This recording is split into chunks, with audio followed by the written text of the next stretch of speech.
Hello friends, मैं विशाल कुमार आप सभी को स्वागत करता हूं अपने YouTube channel success science series में। आज ये क्वेश्चन देखेंगे, जूलॉजी में बहुत इंपॉर्टेंट क्वेश्चन है कि give an account of source of hereditary variation and their role in evolution. तो यहाँ पर कहा गया है कि सोर्स ऑफ हेरिडेटरी वेरिएशंस का क्या है, यानी कि जब आनुवांशिकता में हम देखते हैं कि जो भी विभिन्नताएँ देखने को मिलती है, यानी कि वेरिएशंस देखने को मिलती है, तो वो आखिरकार उसका सोर्स क्या है और उसका इवोल्यूशन में क्या रोल है, मतलब क्या सोर्स है और उसका क्या रोल है, ये जान रहे हैं वेरिएशंस का। तो ऐसे भी पूछा जा सकता है कि explain gene mutation and chromosomal mutations, what is their significance in organic evolution में उसका क्या खास तरह का रोल है। तो यहाँ पर देखेंगे कि इंट्रोडक्शन में आप ये चीज़ जान सकते हैं कि all variations are not of the same type and only few heritable. These passed on to next generations. These arise due to change in genetic material. तो यह जनरल बात यहाँ पर कह रहा है कि हर तरह के वेरिएशंस एक जैसा नहीं होते, कुछ ऐसे भी होते हैं जो कि नेक्स्ट जनरेशन में पास्ट होते हैं। ये इसलिए राइज होते हैं क्योंकि उसके जेनेटिक मटेरियल में कुछ वो चेंजेस आ जाते हैं, इसी के कारण वह वेरिएशंस भी डिफरेंट तरह के देखने को मिलते हैं। अब जर्मिनल वेरिएशंस के बारे में जान लेते क्या है। तो these are intrinsic and they arise due to combination of certain character by mutations. तो यहाँ कह रहा है कि इंट्रिंसिक यानी कि जर्मिनल वेरिएशंस एक ऐसा वेरिएशंस है जो कि जर्म सेल्स में आता है, वो भी आता है म्यूटेशंस के द्वारा। तो इस तरीके के देखने को मिलता है कि म्यूटेशंस के द्वारा वह इंट्रिंसिक यानी कि आंतरिक रूप से आता वेरिएशन। तो यहाँ पर वे जर्मिनल वेरिएशन होते हैं। Which are the result of some, ये रेडिकल चेंजेस कर देते हैं। These inherited, every living being has inherent tendency to vary and depart from normal plane of life. Normal plan of जो लाइफ होते हैं उससे हमेशा कोशिश रहता है कि थोड़ा सा डिफरेंट वो चीज़ हो, मतलब वेरिएशंस अकर्स हो।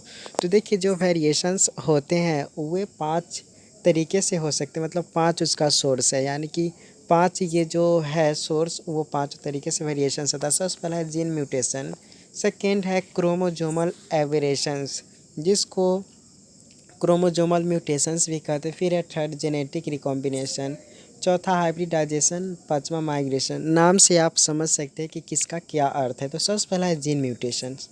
तो ये 5 तरीके का सोर्स है, इसी के द्वारा वेरिएशन जितने भी ऑर्गेनिज्म में आते हैं ये 5 तरीके से आते हैं और इसका क्या सिग्निफिकेंस है ये भी जानेंगे। तो सबसे पहला लिखा हुआ है यहाँ पर जीन म्यूटेशंस। उससे पहले ऊपर कुछ बातें लिखा हुआ है कि changes in the genetic material are called mutations. Mutation cause no visible, यानी कि म्यूटेशन वह दिखाई नहीं देते हैं, but change in the chromosome but cause chemical changes in a single gene.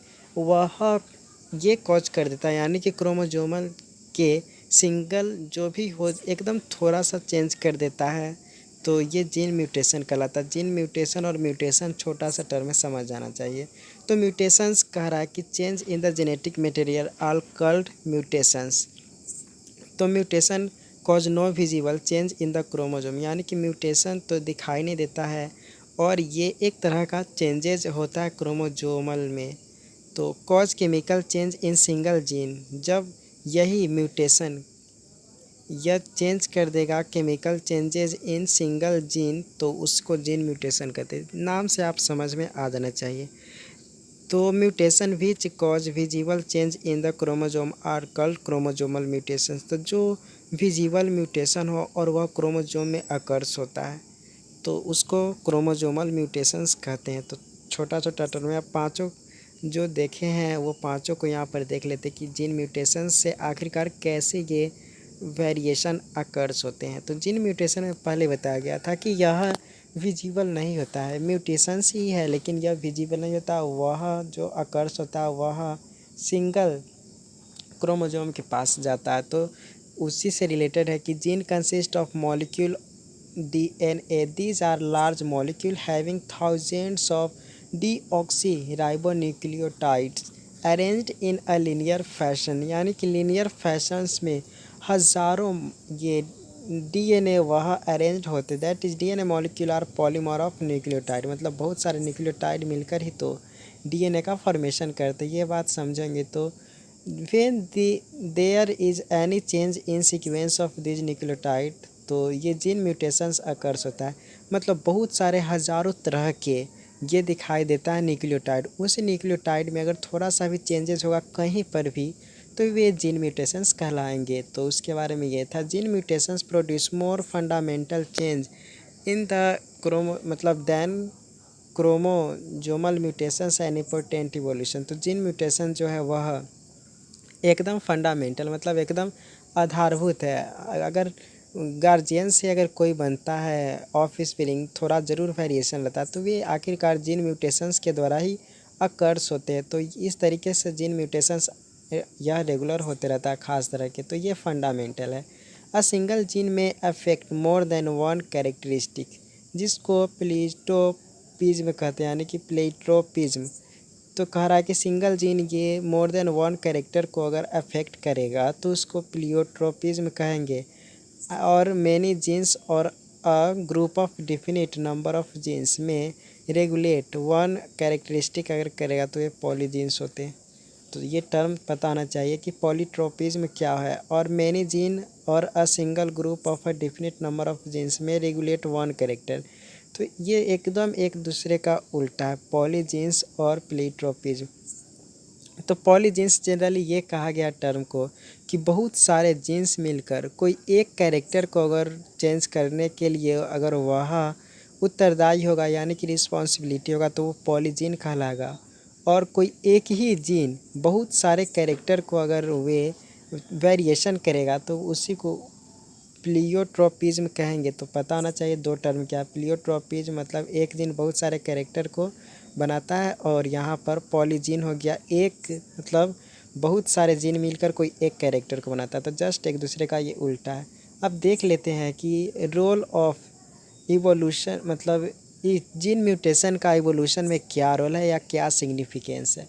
तो जीन म्यूटेशंस का सबका एक ही ये सिग्निफिकेंस है, मतलब खासियत है या महत्व है कि यह वेरिएशंस को कॉज करता है। तो इसके बारे में जीन म्यूटेशंस के बारे में कि दीज चेंज आर और its important role in evolution, यानी कि जीन म्यूटेशंस का बहुत खास रोल है। दिस चेंज और modification occurring in the gene which can be transmitted to the offspring, तो ये ऑफ स्प्रिंग में ट्रांसमिटेड हो जाते हैं। But this possible only if mutation takes place in the gene of reproductive cells में ये होते हैं तब। तो इस तरीके से ये बातें हैं कि यह मॉडिफिकेशन अकरिंग्स होता है जीन्स में और ये ट्रांसमिटेड होते हैं ऑफ स्प्रिंग में। But this possible only if mutation takes place in gene of reproductive cells में अगर हो तब आगे चलकर वह ऑफ स्प्रिंग में भी होते हैं। ऑफ स्प्रिंग मतलब जो आने वाला बच्चा है उसमें होंगे। तो dominant mutations occurs embryonic effective immediately, जो डोमिनेंट म्यूटेशंस होते हैं वह एम्ब्रियोनिक स्टेज में तुरंत ही आता है। बट रिसेसिव म्यूटेशंस होते हैं can express themselves if their alleles और homolog has modified by same change.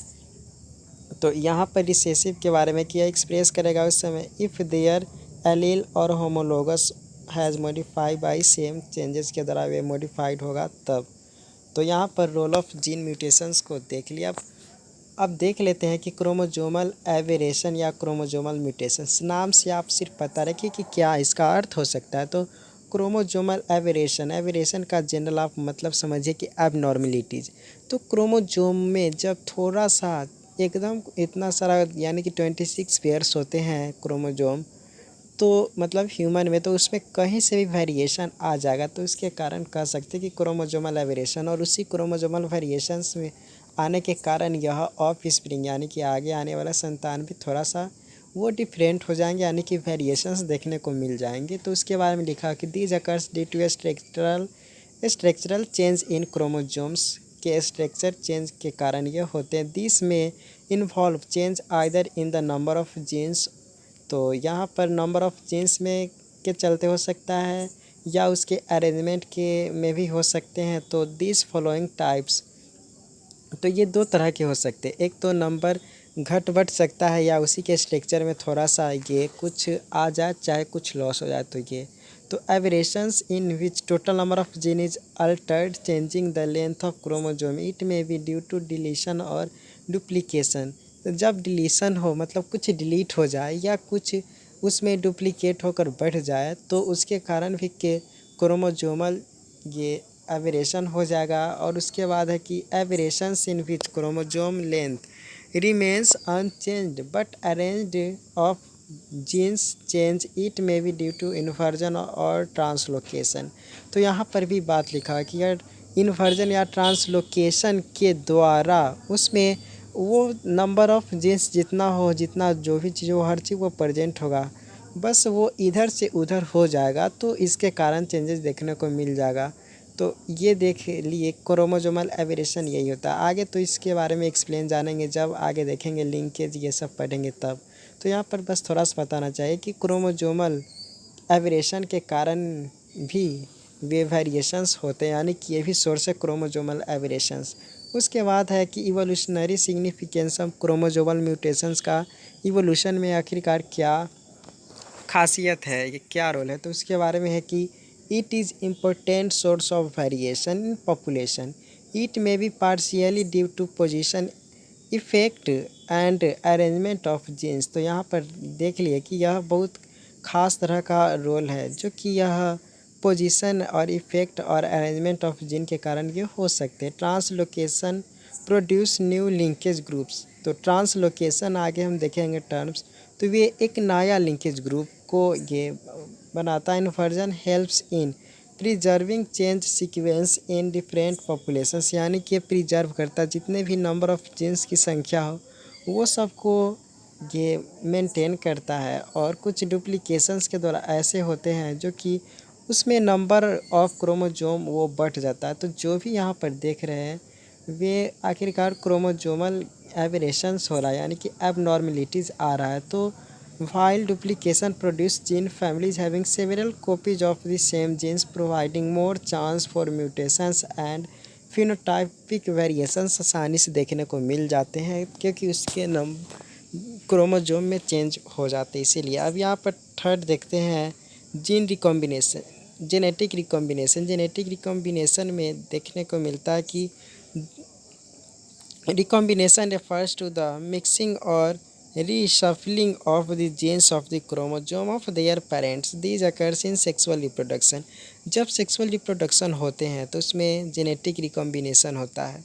तो जेनेटिक रिकॉम्बिनेशन यानी कि मिक्सिंग होता है दो जीन्स का, यानी कि मेल में जो जीन्स होंगे फीमेल में जीन्स है, तो वो सेक्सुअल रिप्रोडक्शन के द्वारा ये चीज़ होता है genetic recombination. At the time of gamete formation, जब गैमिट का फॉर्मेशन होता है तो वहाँ पर meiosis of two sets of gene ये सेग्रीगेट इन अ मैनर, यानी कि एक मैनर में सेग्रीगेट हो जाते हैं विच रिजल्ट्स ये हैप्लॉइड गैमिट्स को बनाने में हेल्प करता है। तो possessing one of the two sets of gene, तो एक ही में दो सेट्स ऑफ जीन होता है। तो जो भी वो जेनेटिक रिकॉम्बिनेशन ऐसा ही होता है, मेल और फीमेल से आता है और दोनों रिकॉम्बिनेशन कर लेता है। और उसके बाद यहाँ पर देखते हैं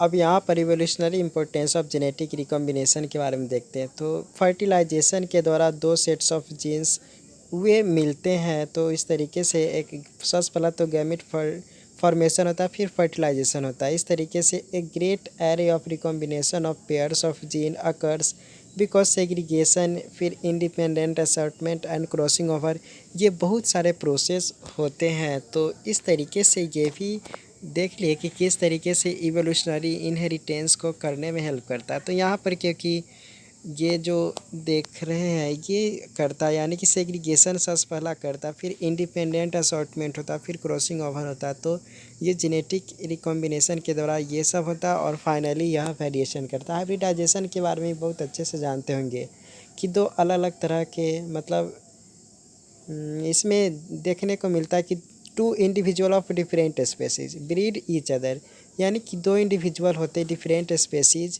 वो ब्रीड एक दूसरे करते हैं। और hybrid has both species character उसमें, और ये सफ़र्स चेंज अकॉर्डिंगली, और जो भी चाहते हैं वो उसके अकॉर्डिंग मतलब ये चेंज आ जाता है हाइब्रिडाइजेशन के द्वारा। तो ये क्या रोल करता है हाइब्रिडाइजेशन का जनरल आप मतलब लिखिए, उसका इवोल्यूशन में क्या रोल है वो आपको लिखना है। तो role of hybridization in evolution के बारे में है कि hybridization promotes the origin of new characters and variability, यानी कि ये दोनों चीज़ को प्रोमोट करते। The new combination of gene में इंक्रीज रेट ऑफ म्यूटेशंस, तो यह रेट ऑफ म्यूटेशंस को इंक्रीज कर देता है। This provide background for natural selection to operates and help in evolution के लिए यह हेल्प करता है। तो हाइब्रिडाइजेशन हैज़ फॉलोइंग लिमिटेशंस है। हाइब्रिडाइजेशन बहुत रोल तो निभाता है वेरिएशंस में, फिर भी उसका कुछ लिमिटेशन है कि हाइब्रिड्स आर मोस्टली एस्ट्राइल। जो भी हाइब्रिड तरह के कैरेक्टर होते हैं, यानी कि अगर वे हाइब्रिड करके जो बनते हैं तो बहुत सारे एस्ट्राइल भी होते हैं। फिर new combination of gene needs to be stabilized in the population, यानी कि न्यू कॉम्बिनेशन जो जीन होता है उसको स्टेबलाइज्ड होने के लिए भी वक्त चाहिए। फिर new environmental niche are needed for a new hybrids, जो न्यू बन रहा है हाइब्रिड्स उसके लिए एक नया पोषक स्तर या इस तरीके का चाहिए जो जिसमें वह सही से रह सके, जीवन यापन कर सके। माइग्रेशन के बारे में बहुत इजी है, ये भी आप जानते हो कि कभी भी जब माइग्रेट करता है मतलब बस अपना जगह से दूसरे जगह पर जाना, तो उसमें जो कैरेक्टर होते हैं तो वे कैरेक्टर हो सके तो कभी अपना लेता है किसी दूसरा का कैरेक्टर और कभी कभी वे शेयर कर देता है। तो इस तरीके से वे म्यूटेशन के कारण वेरिएशन आ जाता है। तो इसमें लिखा हुआ है कि when a population grow at particular place तो it splits and a part of population moves toward another place, this is called migration. तो यही माइग्रेशन होता है। तो ये सिग्निफिकेंस माइग्रेशन का क्या इवोल्यूशन में, तो it courses of migration, it faces different environment condition and suffers change during adaptation in the changed environmental condition। अब role of hereditary variation in change, यानी कि अब ये देखना है कि हेरिडेटरी वेरिएशंस का role of hereditary variation in change. तो यहाँ पर देख रहे हैं जो भी चेंजेज आते हैं हेरिडेटरी वेरिएशंस का उसका क्या रोल है। तो मिक्सिंग ऑफ अ पार्टिकुलर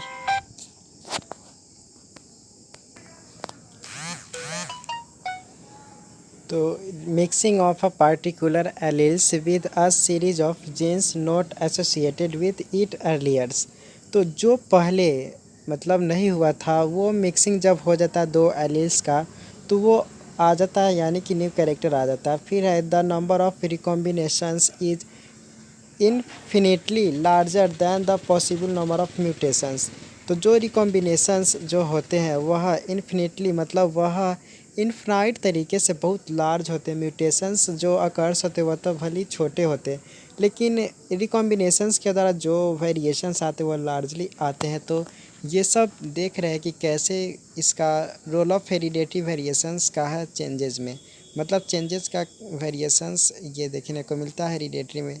फिर है the cumulative results of recombinations, बहुत सारे जब रिकॉम्बिनेशंस हो जाती में lead to post adaptation in case of some existing environment और pre adaptation in new environment, तो जो पहले के अडेप्ट कर चुका है और बाद के ये अडेप्ट कर चुके हैं तो इसके द्वारा देखने को मिलता है दोनों में, मतलब अंतर आप पता कर सकते हैं। तो फिर है heritable variations, variations arising as a result of changes in the genetic material and persist generation after generation are called heritable variations, इसको कहते हैं।